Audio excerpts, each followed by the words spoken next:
il fait pousser 3 variétés de maïs dans son champ.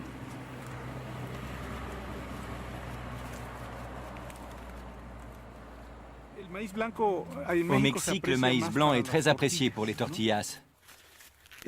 Ça, c'est une autre variété, de couleur violette.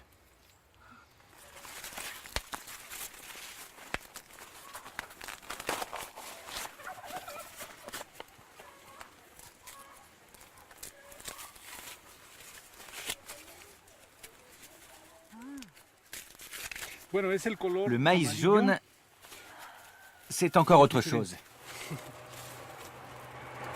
Il est beaucoup plus dur. Aldo veut préserver cette diversité. Pour lui, ces variétés, ce système de culture et la propriété collective font partie de son patrimoine et doivent être protégés. Il voudrait que les générations futures puissent encore consommer ces mêmes variétés de maïs et que la population indigène ait voix au chapitre sur l'avenir de la région. Son action contre la politique du gouvernement mexicain et la stratégie des multinationales lui a valu des menaces. Et bon nombre de médias américains l'ont traité de guerriero. Il y a peu, il a découvert dans son champ un plant de maïs différent des siens. Il l'a fait analyser. J'ai découvert qu'il s'agit bien d'un plant transgénique. Il comprend au moins 3 types de gènes étrangers. Pour moi, quelqu'un a voulu contaminer les variétés locales de maïs. Et tout cela est intentionnel. Autrement, je ne vois pas comment ce plant aurait pu arriver dans mon champ. Je ne l'ai pas semé. Et je ne crois pas que ce soit le fait d'un individu isolé.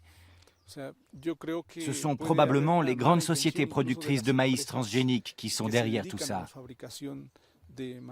Elles ont intérêt à contaminer les champs de maïs mexicains.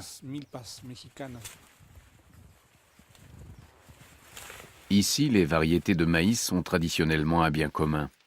Les multinationales veulent les modifier génétiquement, les breveter, les privatiser et en faire des denrées commercialisables sur le marché mondial. Leur objectif est de contrôler les semences et la production. Pour les petits exploitants, cela revient à une expropriation. Aldo conseille les paysans locaux en matière de culture et leur fournit aussi une aide juridique. Ensemble, ils cherchent à s'unir à d'autres petits producteurs à travers le monde.